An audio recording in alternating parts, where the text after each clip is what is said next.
안녕하세요. 저는 AWS에서 솔루션즈 아키텍트로 일하고 있는 김정곤이라고 합니다. 오늘 저희 주제에 대해서 관심을 가지고 이렇게 많은 분이 참석해 주셔서 너무 감사드립니다. 제가 우선 오늘 AWS의 목적에 맞는 DB를 선택해서 활용하는 퍼포스 빌트 DB 디자인에 대해 설명을 드리고, 또 이어서 우아한 형제들의 스토리지 서비스 팀 리드이신 오윤택 님께서 우아한 형제들은 실제로 어떻게 이렇게 큰 규모의 데이터베이스 서비스들을 비용 효율적으로 운영하시는지 상세히 설명을 드리도록 하겠습니다. 먼저 AWS의 퍼포스 빌트 DB 디자인에 대해서 설명을 드릴 텐데요. 그리고 나서 실제 우아한 형제들에서 쓰인 데이터베이스 서비스들에 대해서 하나씩 소개를 해드리도록 하겠습니다. AWS에서는 서비스의 목적에 알맞게 사용할 수 있는 다양한 형태의 데이터베이스 서비스들이 있습니다. 하나의 데이터베이스가 보통 모든 유형의 워크로드들을 다 담당할 수는 없기 때문에 여러분들의 생각처럼 적절한 데이터베이스의 선택은 굉장히 중요한 의사결정일 것입니다. 따라서 우아한 형제들에서는 아마존 오로라, 또 아마존 일라스틱캐시, 아마존 도큐먼트 DB 등을 통해서 다양한 목적에 맞는 워크로드들에 대응해서 각각의 데이터베이스 서비스들을 활용하고 있습니다. 우아한 형제들에서는 아마존 오로라와 같은 경우는 복잡한 스키마나 또는 쿼리 구조를 가진 워크로드들에 활용을 하고 계시고, 또는 일라스틱캐시 같은 경우는 여러분들이 많이 사용하다시피 웹 서비스의 프론트 엔드에 두어서 애플리케이션의 성능을 높이는 용도로 사용을 하고 있습니다. 또 도큐먼트 DB 같은 경우에는 굉장히 많은 양의 히스토리성 데이터들을 관리하고 또는 검색을 해야 되는 목적이 있기 때문에 이러한 이커머스 고객이신 우아한 형제들에서는 좀 더 활용성이 높은 데이터베이스라고 볼 수 있을 것 같습니다. 이 외에도 여러 데이터베이스들을 사용을 하고 계시지만 오늘은 특히 오로라, 일라스틱캐시, 도큐먼트 DB에 중점을 두고 설명을 드리려고 합니다. 실제로 우아한 형제들에서 쓰이고 있는 데이터베이스 서비스에 대해서 하나씩 간단히 소개를 해드리려고 하는데요. 먼저 도큐먼트 DB를 좀 설명을 드리도록 하겠습니다. 도큐먼트 DB는 몽고DB와 호환이 되는 빠르고 확장성 있는 클라우드 데이터베이스 서비스입니다. 특히 가장 핵심적인 기능은 오로라와 유사하게 스토리지와 컴퓨트 레이어가 분리되어 있는 독립적인 확장성을 가진 구조라는 겁니다. 따라서 각각의 분산 스토리지 볼륨을 사용해서 데이터를 저장하기 때문에 각각의 인스턴스 로컬 스토리지에 데이터를 저장할 필요가 없게 되죠. 그리고 최대 15대의 저지연 리플리카를 구성을 할 수가 있습니다. 따라서 클러스터 구성이 굉장히 용이하게 되고요. 이 스토리지 계층에서는 3개의 가용 영역에 걸쳐서 6개의 복제본을 복제해 놓기 때문에 듀라빌리티 측면에서도 굉장히 높은 가용성을 가지게 되는 장점이 있습니다. 또한 사이드 잡인 복제, 로그 처리, 백업과 같은 것들은 다 스토리지 단에서 오프로드가 되기 때문에 컴퓨팅 인스턴스의 부하를 그만큼 줄여주는 효율적인 구조를 갖게 되죠.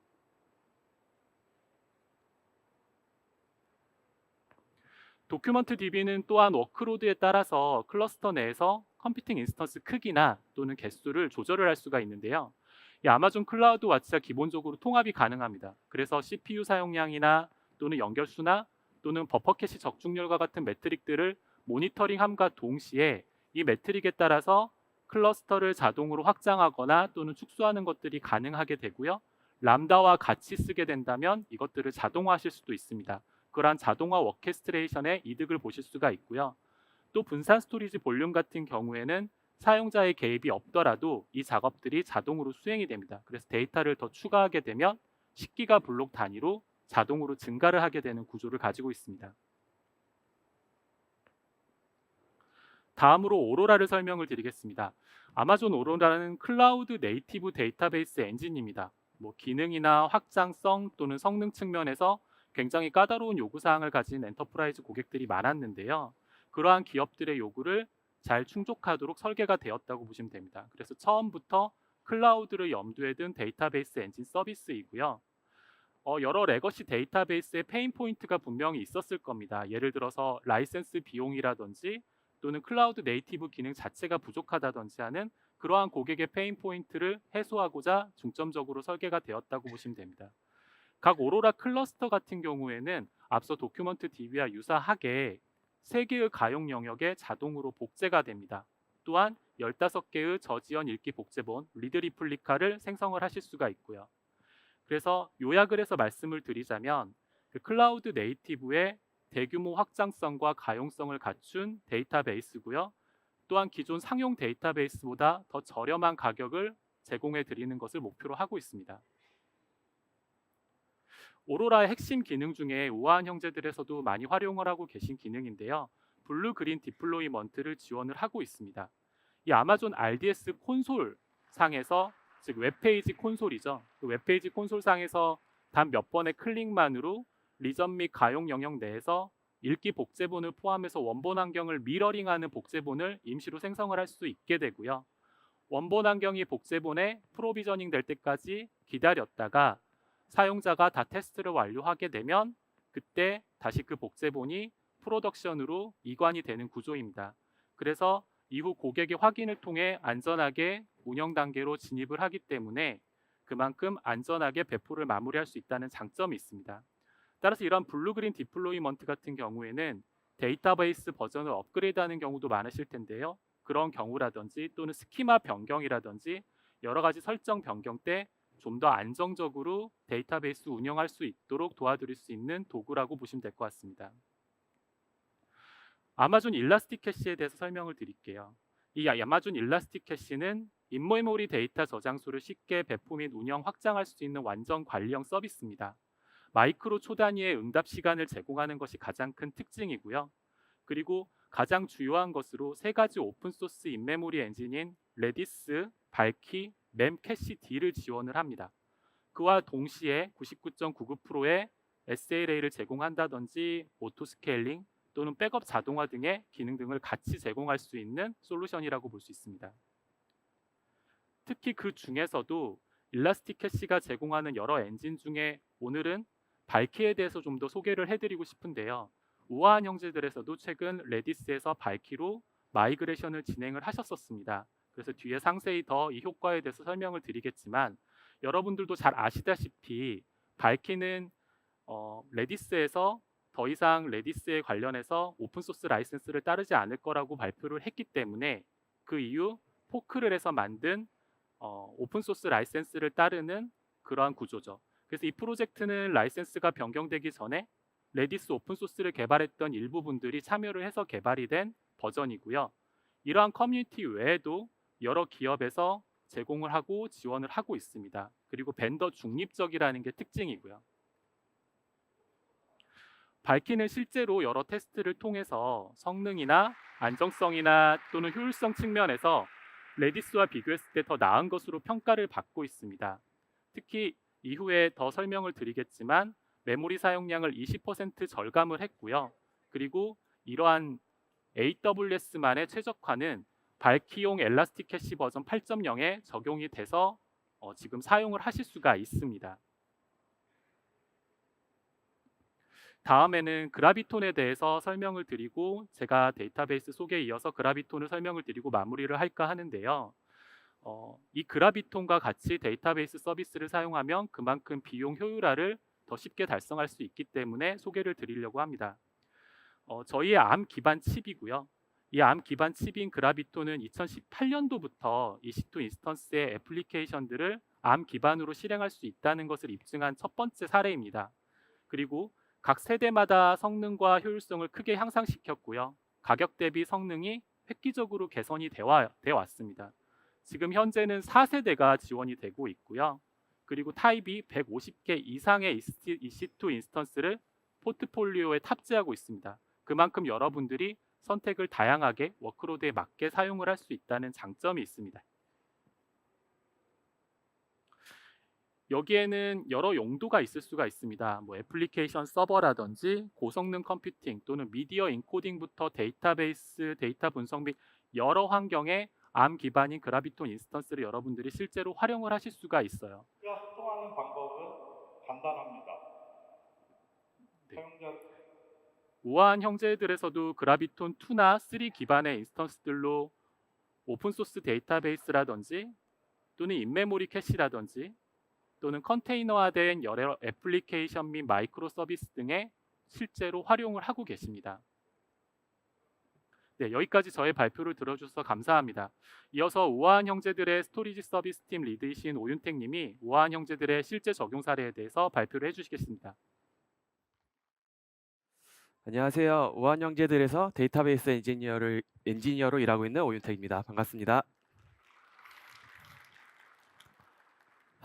네, 오늘 저는 수많은 데이터베이스를 어떻게 효율적으로 운영하고 있는지에 대해서 사례 위주로 좀 설명을 해드리려고 합니다.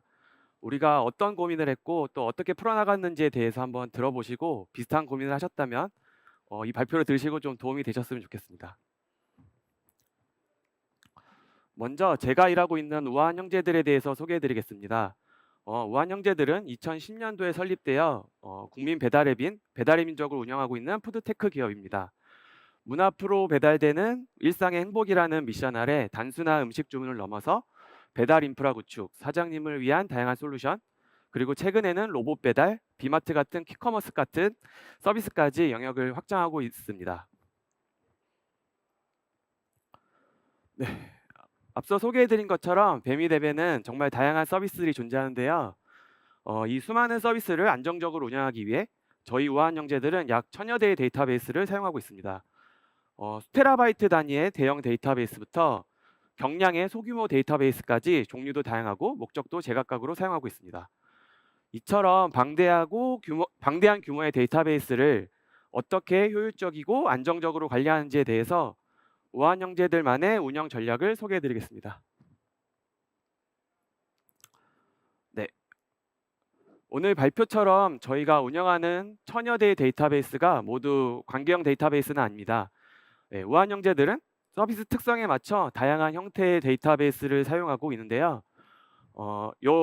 현재 기준으로 보면 관계형 데이터베이스인 오로라가 약 50%, 그다음에 캐시 서비스인 일라스트캐시가 약 38%, 그리고 NoSQL 서비스인 다이나모DB와 도큐멘트DB가 각각 6% 정도 수준으로 사용되고 있습니다.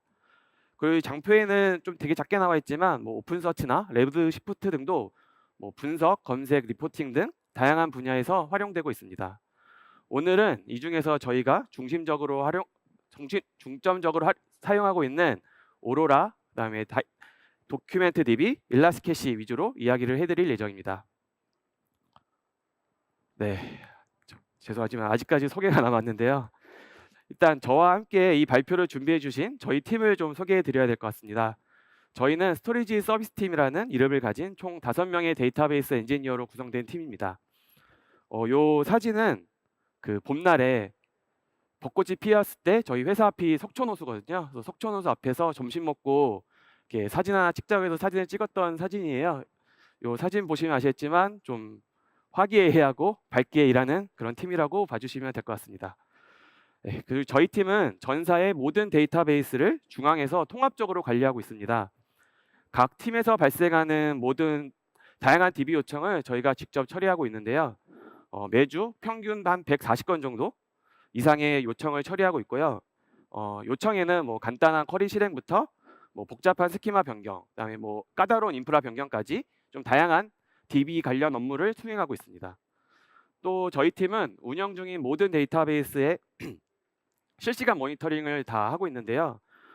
여기 보시면 관련된 알람이 주간에 3000건 정도 와요. 요 수치가 좀 와닿지 않았을 수도 있는데 한 분당 3-4번 정도의 알람이 발생되고 있거든요. 그래서 사실 지금 발표하고 있는 순간에도 알람이 울리고 있을 것 같기도 합니다. 네. 그리고 이 알람들은 또 단순히 CPU나 메모리 같은 매트릭 알람뿐만 아니라 인프라 변경에 대한 알람, 그다음에 저희가 운영 중에 필요한 배치 같은 정보성 알람들도 다수 포함되어 있기 때문에 좀 알람이 많은 편이에요. 그리고 마지막으로 저희는 이벤트 대응이나 또 비용 절감을 위해 매주 한 140건 정도 인프라 변경이 일어나는데요. 그때는 스펙 변경이나 리플리카 추가, 삭제 등 다양한 이벤트가 발생되는데 그 작업들도 다 저희 팀이 100% 수행하고 있습니다. 네, 이제부터는 오늘 본격적으로 공유드리고자 하는 이야기를 시작해 보겠습니다. 저희는 수많은 데이터베이스를 운영하면서 정말 다양한 운영 과제와 고민들을 마주해 왔는데요. 오늘은 그 중에서도 이제 모두가 공감하실 만한 AWS 비용 문제, 그다음에 계속 늘어나는 데이터베이스 유지 보수 문제, 그다음에 마지막으로 점점 더 많아지는 큰 사이즈의 데이터베이스 관리의 효율화에 대해서 이야기 드리려고 합니다. 네.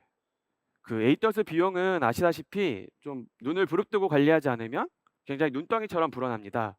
그래서 요즘은 많은 기업들이 비용 절감을 핵심 목표로 두고 철저하게 관리하고 있는데요.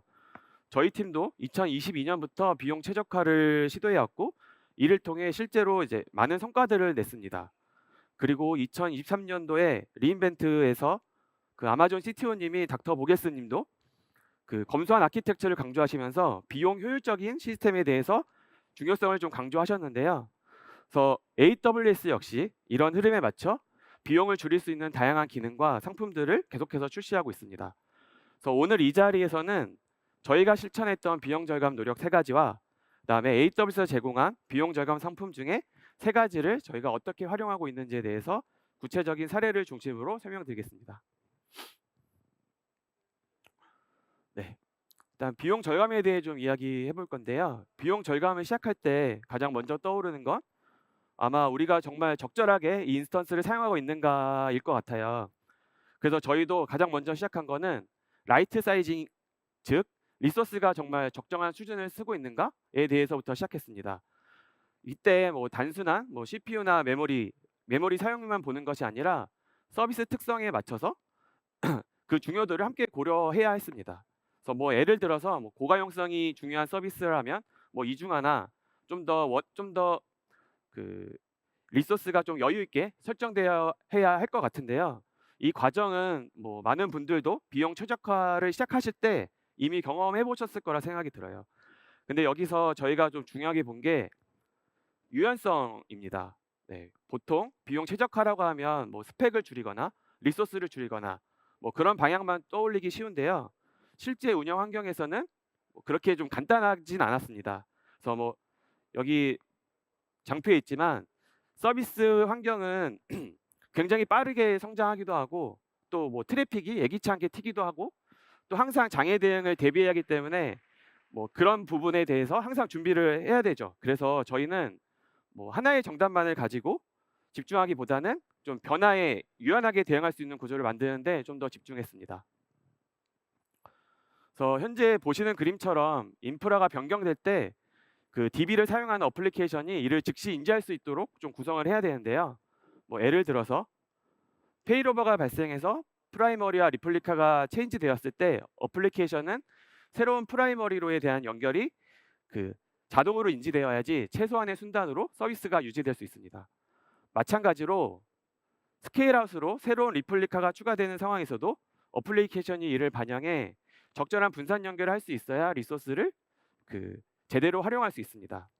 이처럼 인프라 변화에 유연하게 대응할 수 있는 구조를 갖추는 것이 단순한 안정성 확보를 넘어서 비용을 아끼면서도 성능을 유지할 수 있는 핵심 포인트입니다.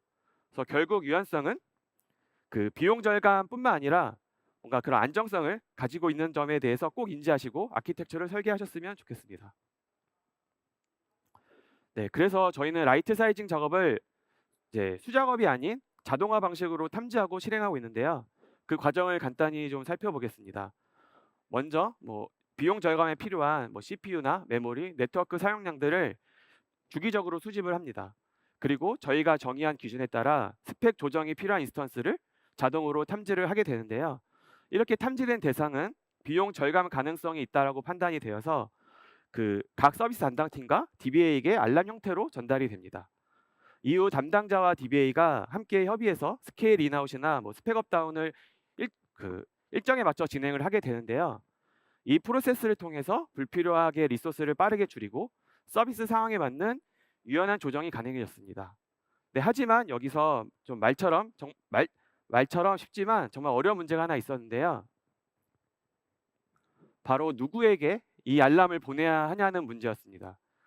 사실 이게 뭐 말처럼 쉽진 않은데요. 저희 환경을 좀 이야기 드리면 저희는 개발자가 약 500~600명 정도 있고 개발팀이 약 100여 개 정도가 있습니다.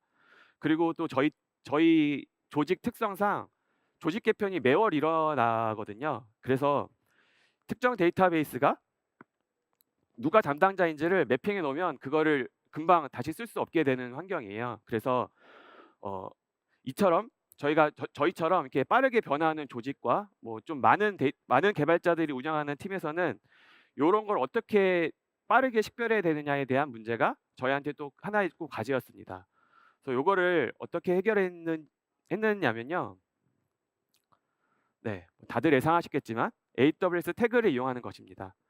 AWS 환경에서는 수많은 리소스가 생성되고 또 삭제되기 때문에 누가 왜 어떤 목적으로 이 리소스를 사용했는지에 대해서 명확히 알 수 있어야 됩니다. 네.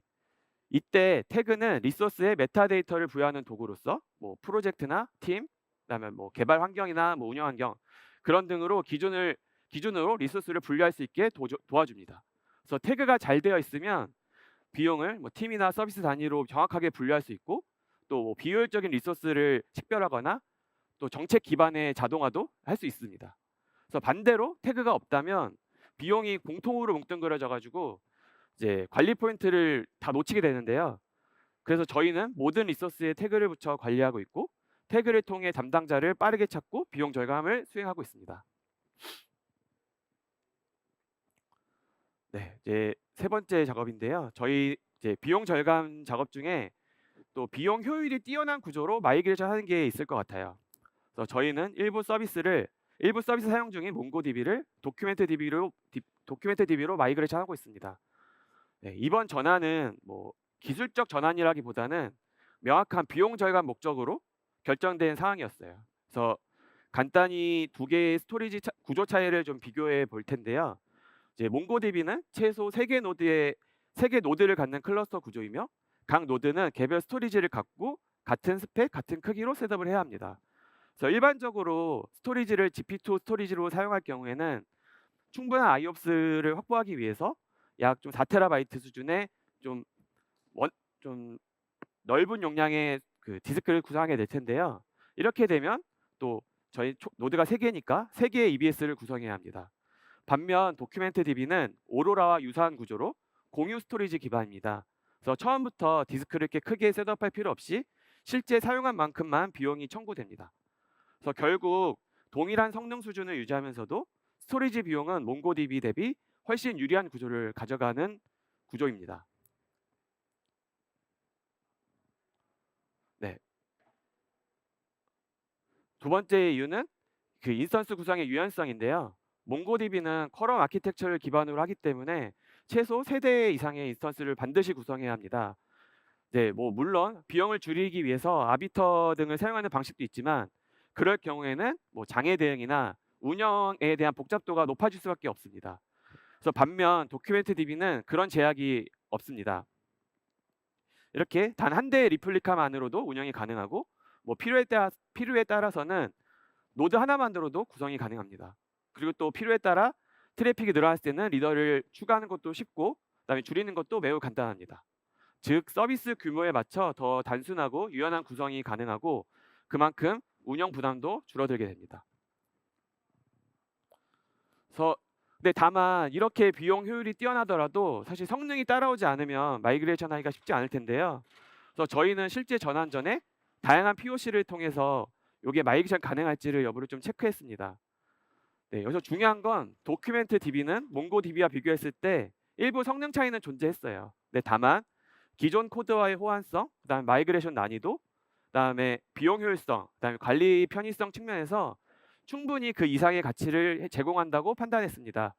그래서 그 결과 저희는 운영 중인 서비스에서 약 30% 수준의 비용 절감 효과를 확인했고 현재도 마이그레이션을 계속 진행을 하고 있습니다. 네, 여기까지가 저희가 비용 절감했던 사례였고요. 이제부터는 AWS가 비용 절감을 위해 내놓은 제품을 저희가 어떻게 활용했는지에 대해 이야기 드리겠습니다.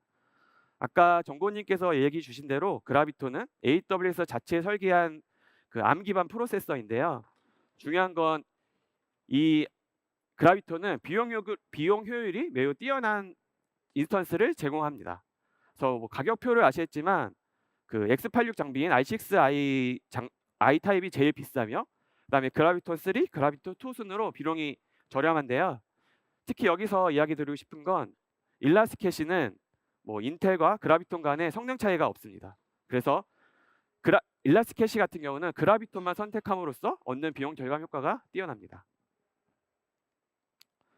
그래서 저희는 최적의 비용 효율을 찾기 위해서 프로세서별, 인스턴스 스펙별로 이렇게 성능 테스트 진행했는데요. 지금 보시는 그래프를 보시면 2x 라지 이하의 중소형 인스턴스에서는 그라비톤 2와 그라비톤 3 간의 성능 차이가 거의 없습니다.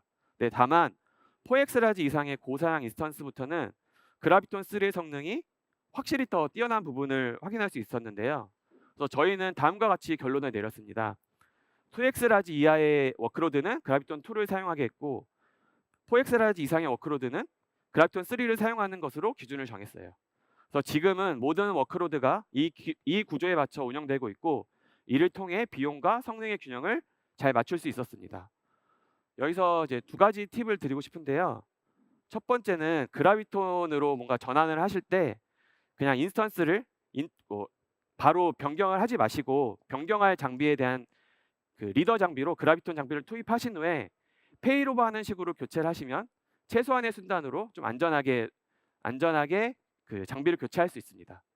그다음에 두 번째 팁은 아까 일라스캐시가 인텔 장비와 그라비톤 장비 간의 성능 차이가 없다고 했는데 그라비톤 2와 그라비톤 3 간에도 성능 차이가 거의 없습니다. 그래서 이 경우에는 가장 비용이 저렴한 그라비톤 2를 선택해서 운영하고 있습니다. 네, 두 번째로 소개해드릴 내용은 IO 옵티마이즈 옵션인데요. 그 오로라는 IO를 쓴 만큼 비용이 나가는 구조예요. 그래서 IO 옵티마이즈 옵션을 키면 IO 사용량에 없이 고정된 스토리지 비용과 좀 추가된 인스턴스 비용을 내면 됩니다. 그리고 성능도 IO 옵티마이즈를 킴으로써 성능도 굉장히 좋아집니다. 여기 보시면 요 레이턴시가 기본형과 IO 옵티마이즈의 한 2배 정도 차이 나는 것을 확인할 수 있었는데요. 그래서 여기서 중요한 포인트는 IO 비용이 전체 오로라 비용의 25%를 얻는다고 하면 그 최대 40% 이상 비용을 줄일 수 있다는 점입니다. 그래서 IO가 많이 나오는 서비스, 뭐 예를 들어서 트랜지션이 굉장히 많은 서비스이거나 아니면 대용량의 쿼리를 자주 날리는 환경이라면 이 옵션을 꼭 한번 고려해 보시는 걸 추천드립니다. 그리고 이 기능은 오로라뿐만 아니라 도큐멘트 DB에서도 사용이 가능합니다. 그래서 여기서도 팁을 하나 드리면 이제 많은 양의 마이그레이션 작업을 할 때 IO 옵티마이즈를 키면 굉장히 많은 비용 절감을 할 수 있습니다. 그래서 혹시라도 대량의 데이터 마이그레이션을 하시게 된다면 IO 옵티마이즈를 꼭 키고 테스트해 보신 걸 추천드리겠습니다. 네, 그래서 저희는 다음과 같이 사용하고 있습니다. 그래서 매주 스토리지 IO 유세이지 비용을 수집하고 총 비용 대비 25%가 넘는 클러스터를 선별한 후에 IO 옵티마이즈를 적용하고 비용을 측정하고 있습니다. 그래서 왼쪽 그래프는 일반 상태이고 그다음에 오른쪽은 적용 이후의 모습인데요.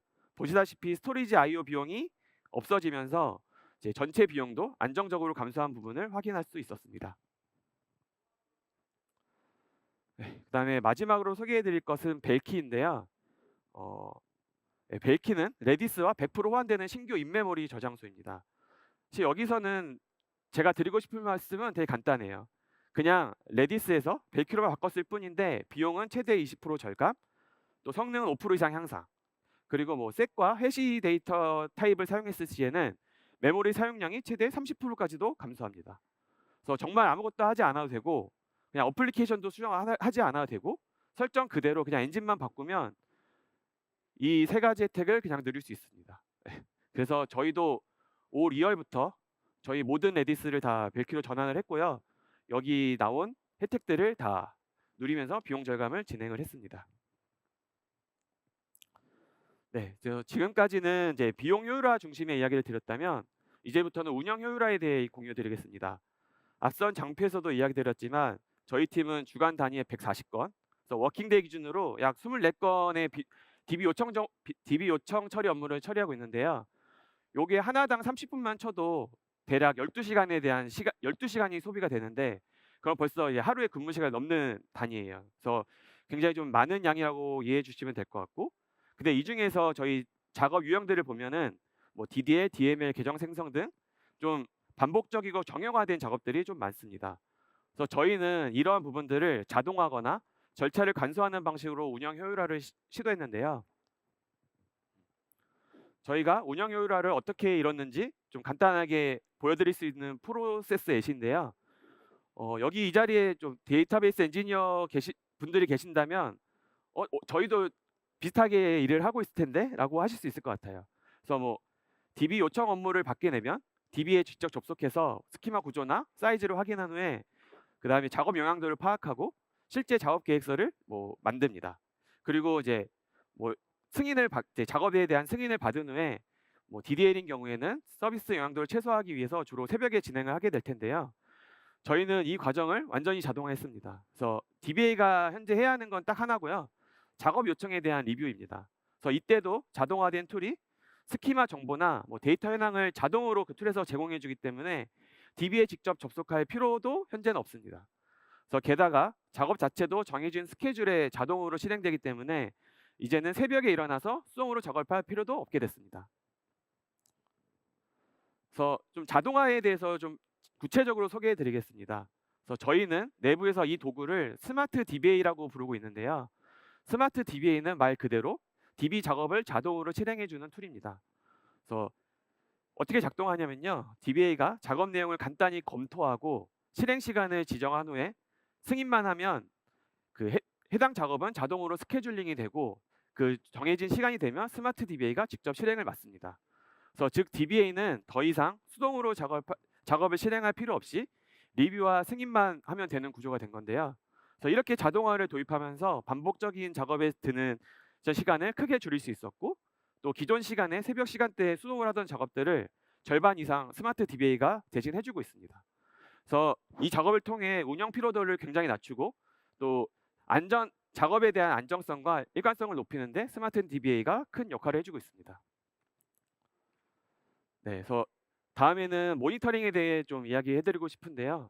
저희는 약 40여 개의 AWS 계정에서 서비스를 운영하고 있습니다. 그래서 현재 문제는 이런 환경에서 계정마다 모니터링을 하려고 하면 AWS 콘솔 계정마다 들어가서 뭐 매트릭이나 알람을 확인해야 되는데요.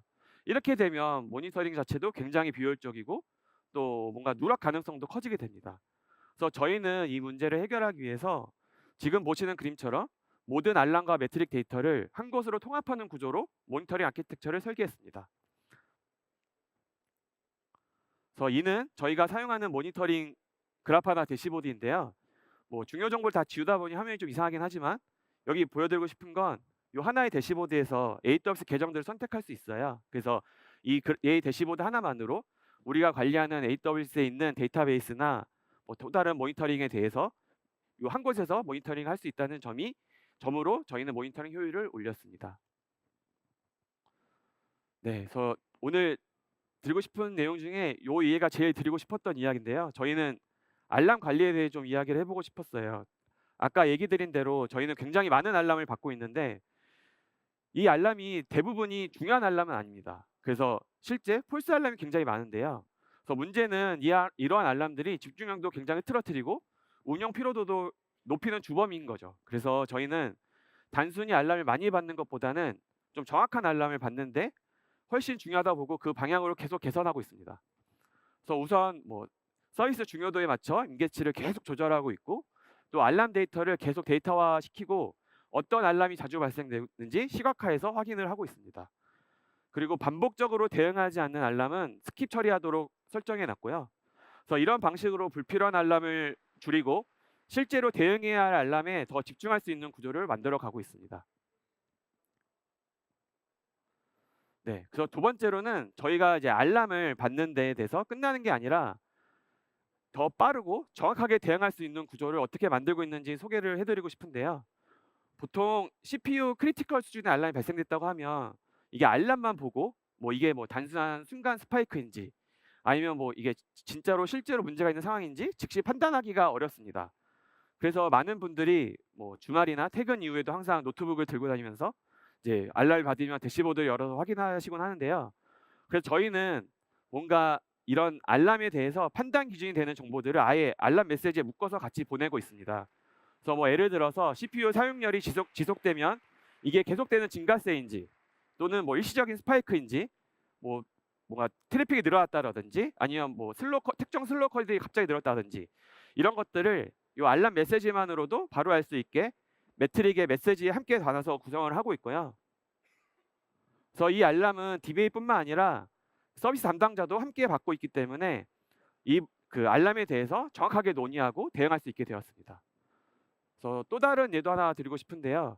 히스토리 리스트 랭스, 줄여서 HLL 알람은 보통 롱 트랜잭션이 발생됐다는 걸 의미하는데 해당 알람이 발생되면 롱 트랜잭션이 수행 중이기 때문에 클러스에 접속해서 이게 어떤 쿼리인지 또 어떤 쿼리인지 체크하고 조치를 취해야 합니다.